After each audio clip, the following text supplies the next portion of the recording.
It's hard to believe, but just a year ago, Timmy, the Cocker Spaniel, was a heartbeat away from being put to sleep. If we hadn't been through this with Timmy, unfortunately we would have had to put Timmy down because it was unbearable in the end. It wasn't good for him either.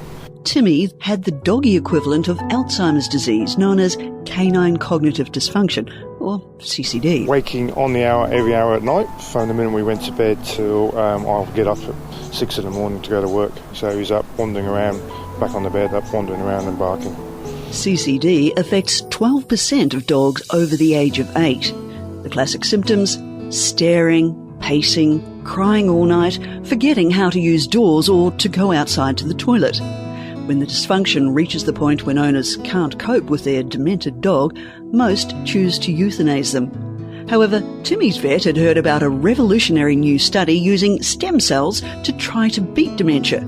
Timmy was picked to be part of the trial.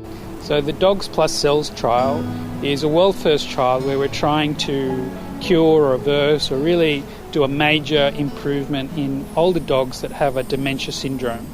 What we're doing is getting a bit of skin from them, growing up stem cells that are specific to that dog, and then transplanting it back into the memory part of their brain. And what we're hoping to see is clinical improvements and also memory improvements. The concept is the brainchild of the Regenerative Neuroscience Group, and it's already successfully restored memory in rats. Now they're hoping they'll see similar dramatic improvements in dogs, but how would they know if Timmy's new brain cells are working or not? A researcher came up with what's called the canine sand maze, and basically it's I guess you would call it an arena of sand, a circular arena.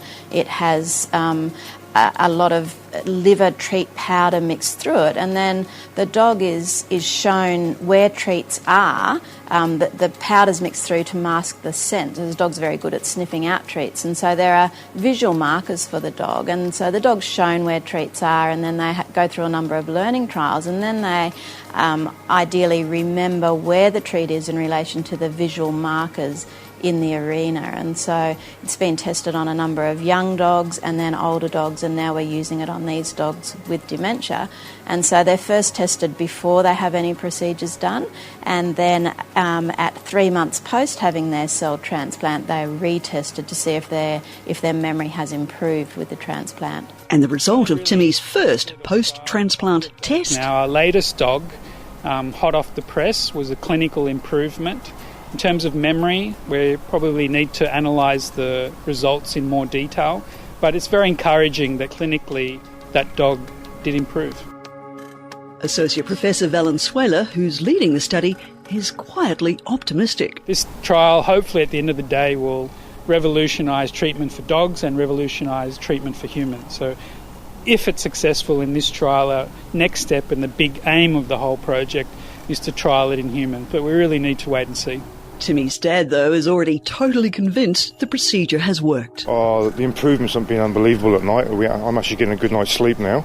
So he gets up once at night just to go out to the toilet, and then he's back in, and then he sleeps until about 5 o'clock, which is fantastic compared to what we had before, so unbelievable. That is good news. Yeah, it is. It's great news for me. I get a good night's sleep. Have you noticed any other improvements at all?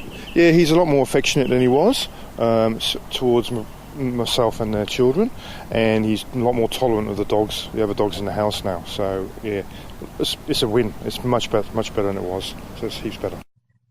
Timmy's new and improved sleep pattern is also being tracked by a special monitor. Timmy's wearing a Hayrex monitor, and it's a bit like a Fitbit for dogs. So he wears it on his collar, and when he gets close to the receiver, which is plugged into the modem at home, the data transfers across, and I can log in any time and just look and see how active Timmy's been, how much up and down he's done during the day and during the night. But to conclusively prove once and for all that these neural stem cell transplants restore memory, they need to test a further 10 dogs.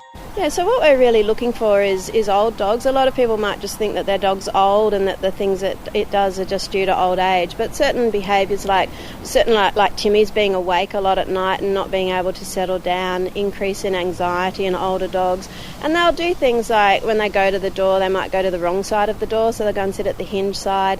Some of these dogs might walk under a piece of furniture and just get stuck there. They can't work out how to get out.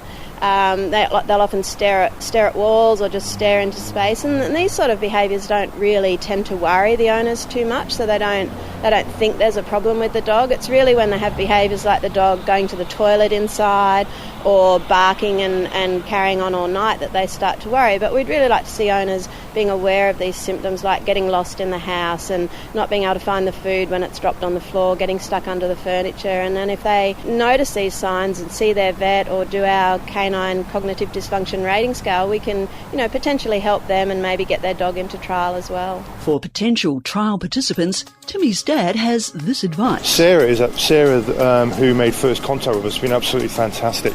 You can ring her at any time of the day or night and she will always answer. She's there for you, just from the smallest thing to the biggest thing.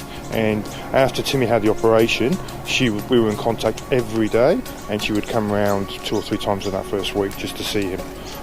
And she lives half an hour away, and she would drive there. It's fantastic. She's the backbone of the program, I reckon. So if you have a dog showing CCD symptoms, simply go to RNG's website at rng.org.au, take the interactive CCD rating test of just 13 questions, or contact the team directly to hopefully be part of this amazing study. So I'm very happy for the owners and for Timmy, and we hope that positive outcome keeps on being seen in our new dogs. It's not just for dogs that you're doing this, though, is it? Absolutely. This trial, hopefully at the end of the day, will revolutionise treatment for dogs and revolutionise treatment for humans. So if it's successful in this trial, our next step and the big aim of the whole project is to trial it in humans. But we really need to wait and see.